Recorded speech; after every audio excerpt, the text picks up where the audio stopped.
The Joe Rogan Experience. And if you look at the bill that was passed, I mean, I went over it last night, and there's a lot of weird shit in there. Like, why are we giving all this aid to foreign countries in this bill? Why is there a part of this aid bill that makes it a felony to illegally stream? Like, how does this happen? They sneak things into these fucking bills. These people are monsters. They really are. Like, this should have been a real clear-cut thing. Aid to people that have lost all their income because of this. They need a stimulus. The fact that they added in a felony provision for people who stream movies and profit from them. Like, what the fuck is going on? Like, how is... You're not going to hear me disagree. Look. Why is Pakistan getting money? Why is Israel getting... Did you see it, Jamie? It's bizarre.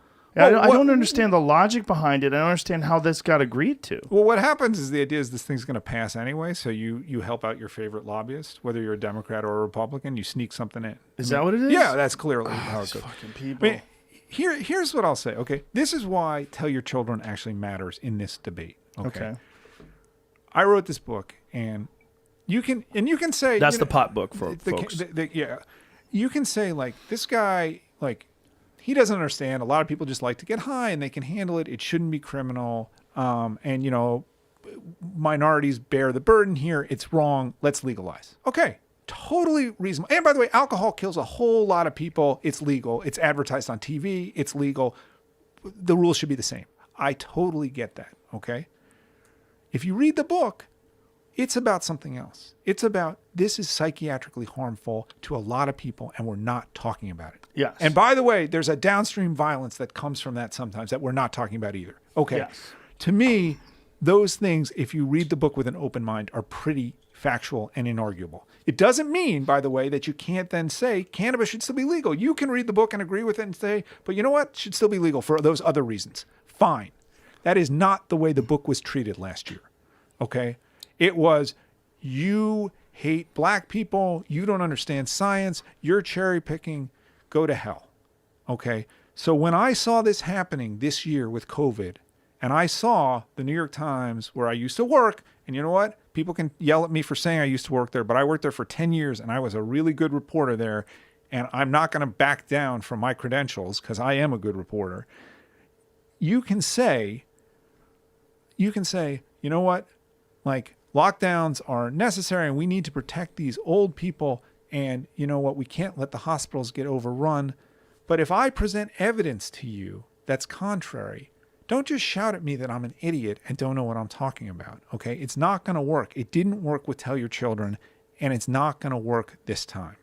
Okay. So, and what I recognized was that unfortunately, and in sort of the elite levels of the media, you know, the Times, the Washington Post, NPR, CNN, the groupthink is overwhelming. Yes. It's overwhelming on cannabis, and it's overwhelming on all these woke progressive issues. And it's gotten much, much worse since I left the Times 10 years ago.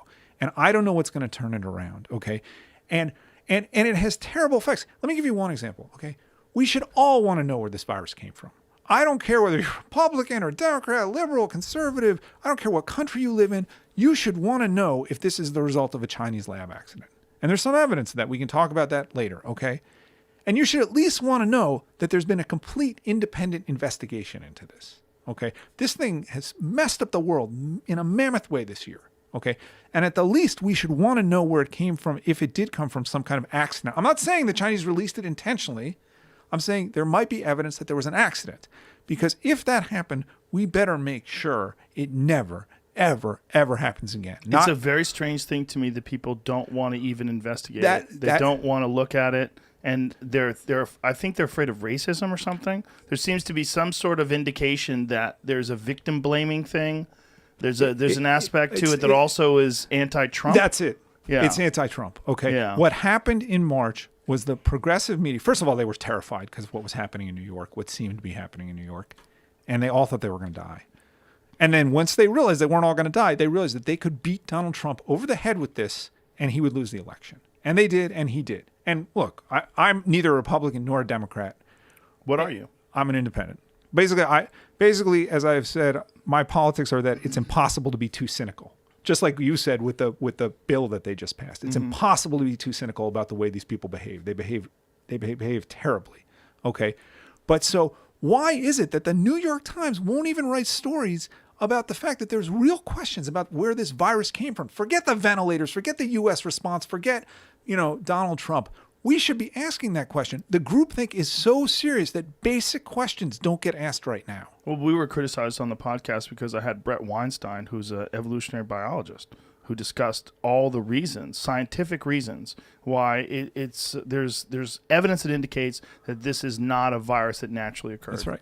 And also, just by coincidence, there happens to be a level 4 lab in Wuhan. That's right. What are the odds? Right. Like, you would think that people would want to put those two together, but it was something from the beginning that this groupthink was established, that you are not to question that. And there was a whole article written about promoting this dangerous conspiracy theory that that this came from a lab that's been disproven. But it hasn't been disproven. It has not been disproven at all. No, it hasn't been disproven. There's never been a real solid proof of where this has come from. That's right. Here nor there. That's right.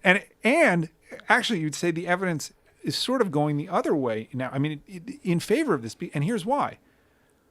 If this thing originally came from some animal, right? We know that there was a virus that was 96% similar to it that they had at that lab, okay?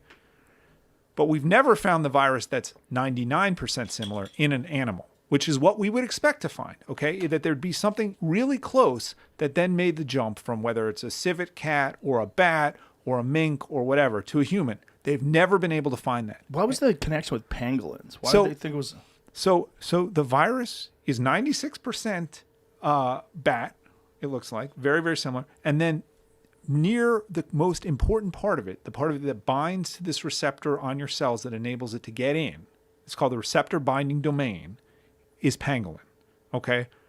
So it just happens that it's a perfect cut of mostly this virus that we know was in this lab, this bat virus, with a pangolin virus, with a tiny addition that enables it enables the spike to attach more efficiently. Okay, it's called the furin cleavage, and again, we're at sort of the limits of my knowledge. So I don't want to talk too specifically about it, but somehow this virus just happens to be mostly bat, a little bit pangolin, and we can't find any evidence of a virus that's like that to a 99 percentile in the wild. And believe me, don't you think the Chinese have looked in the last year? Or wouldn't they have looked if they thought they could find something?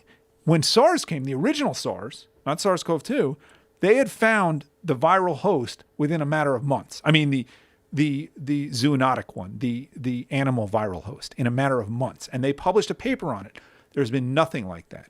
Now, you can choose to believe that's because, you know what, it's just in some cave in China that they haven't found the real thing yet.